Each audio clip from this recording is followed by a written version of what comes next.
कि सुनो जरा, माँ शक्ति का रूप होती है बेटियां, माँ लक्ष्मी का रूप होती है बेटियां। कहते हैं बेटी वो फूल है जो हर घर के आंगन में नहीं खिलता, और जिसके भी घर के आंगन में वो फूल खिल जाता है उस घर, और जिस घर में बेटी होती है उस घर का बाप राजा होता है। क्योंकि परियां पालने की औकात हर बाप के अंदर नहीं होती, परियां पालने की औकात हर बाप के अंदर होती है। सुनो क्या कहते, मत मारो मुझे कोख में धरती परियां ने दो,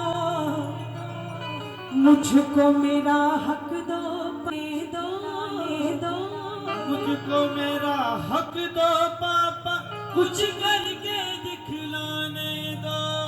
पढ़ लिख करके तुम दोनों का,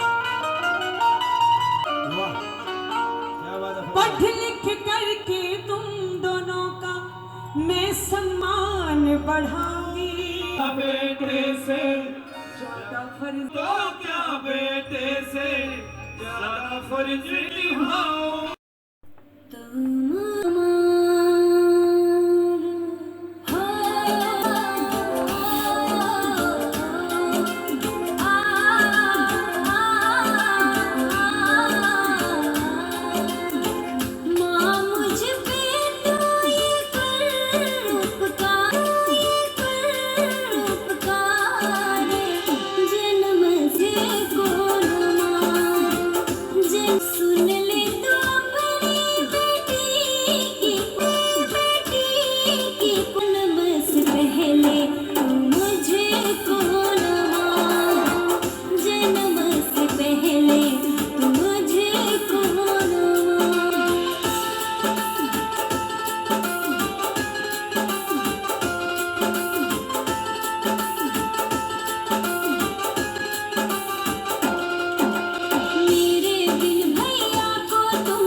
मानव जाति के लिए नहीं, संपूर्ण सृष्टि क्रम में व्यतिक्रम पैदा करने वाला होता है। उसके विरुद्ध इस सृष्टि में 84 लाख प्रकार के प्राणी हैं। कितने प्रकार के? 84। ये क्वांटिटी नहीं क्वालिटी है। 84 लाख तरह के प्राणी जमीन में भी रहते हैं, आकाश में भी रहते हैं, जल में भी रहते हैं। उन समस्त प्राणियों के अंदर 4 बातें सुनिश्चित है: आहार, निद्रा, भय और मैथुन।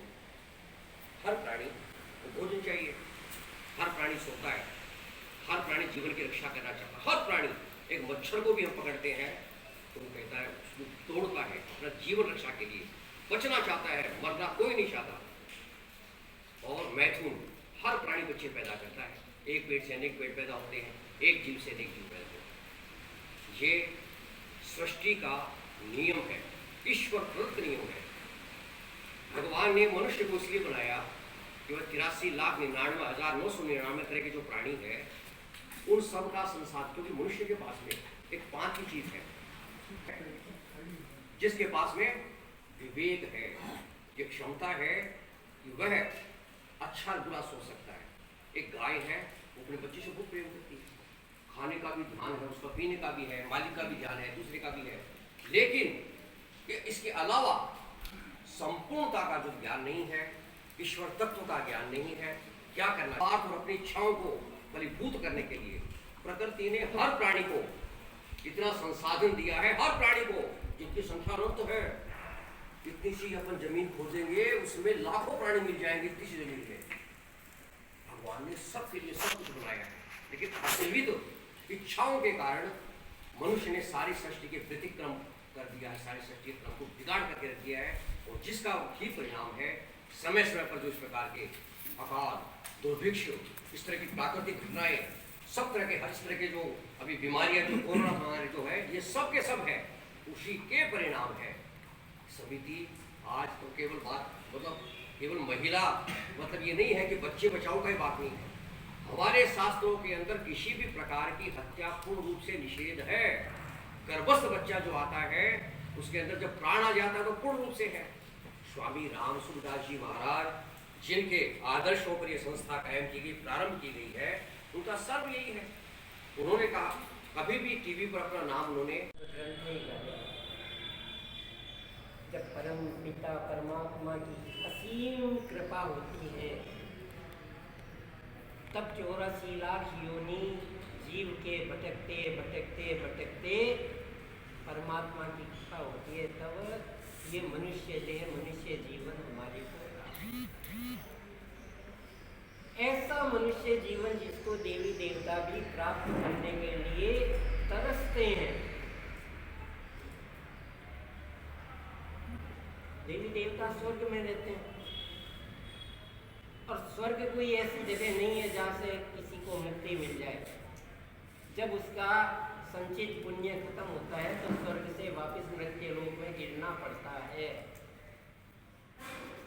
लेकिन इस धरा के ऊपर मनुष्य यदि सत्कर्म करे, भगवान का चिंतन मनन करे, पूजन करे, अर्चन करे, सेवा के अच्छे अच्छे कार्य करे, तो वह न केवल अपना कल्याण कर सकता है बल्कि वे दूसरों का भी कल्याण कर सकता है। उसको इस जरा मरण में मुक्ति दिला सकता है। इतने दुर्लभ मनुष्य जीवन को आज हमारे समाज में, हमारे परिवार में जन्म लेने से रोकने के कृत्य हो रहे हैं। अब मृत्यु के ऊपर तो किसी का वश नहीं है। मरने वाले को हम रोक नहीं सकते, कोई डॉक्टर नहीं रोक सकता, इंसान नहीं रोक सकता, हम नहीं रोक सकते। और जन्म लेने से रोकने के हम निरंतर प्रयास में हम लगे हुए हैं।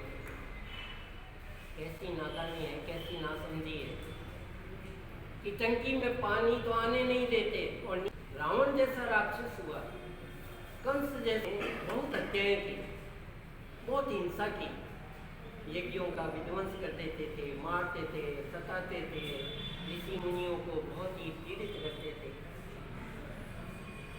के गर्भपात हो रहे हैं और उनके अंदर सीधी सीधी जीव की हत्या होती है। ऐसे ऐसे कानून सरकार ने बना दिए। भ्रूण हत्या होने के अनेक कारण हैं, जैसा बहन जी ने बताया, अनेक कारण हैं। उसमें दहेज भी कारण है, बेटा बेटी में अंतर रखने की मानसिकता है वो भी उसमें कारण है, टीवी जो आ गई वो टीवी संस्कृति भी कारण है, ये मोबाइल संस्कृति जो घरों में आ गई ये भी उसका एक कारण है। माता पिता के पास में, अपनी संतान के पास में बैठने का समय नहीं है, उनको संस्कार देने का, उनकी प्रॉब्लम सुनने का माता पिता के पास में समय नहीं है, ये भी एक कारण है। और जो केंद्र सरकार व राज्य सरकारों के द्वारा कानून बनाए गए हैं उनके द्वारा भी गर्भपात भ्रूण हत्या होने के कारण। अब राजस्थान सरकार ने कानून बना रखा है, 2 संतान का कानून है। सरकारी सेवाओं में जो लोग लगे हुए हैं उनके 2 संतान से ज़्यादा तीसरी संतान हो जाती है तो उनका प्रमोशन रोक दिया जाता है, उनके ग्रेड रोक दिए जाते हैं। अब संयम तो कोई रख नहीं पाते, प्रकृति का नियम है, संतान कोख में आनी है। उनको कोई मतलब ही नहीं है कि लड़का है कि लड़की है, सीधे डॉक्टर साहब के पास में जाते हैं, हमारा काम कर दीजिए, और डॉक्टर साहब को सीधे 5,000 से 50,000 रुपये मिलते हैं, सुबह गए शाम को गए। ऐसे ऐसे कानून बने हुए हैं। अब आप बताइए 94 के अंदर एक क्लॉज जो है संसद के अंदर कानून बना करके जोड़ दिया गया, अनवांटेड चाइल्ड।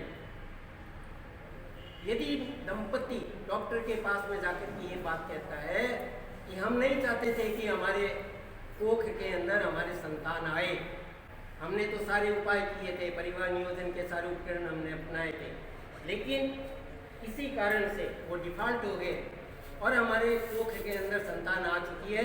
ये अनवांटेड है, अनिश्चित है, हम इसको नहीं रखना चाहते। तो डॉक्टर साहब को उसका गर्भपात करने का लाइसेंस सरकार के द्वारा दिया हुआ है, एक साइन करने पड़ते हैं परफॉर्म के लिए और उसका गर्भपात हो जाता है, जीव हत्या हो जाती है।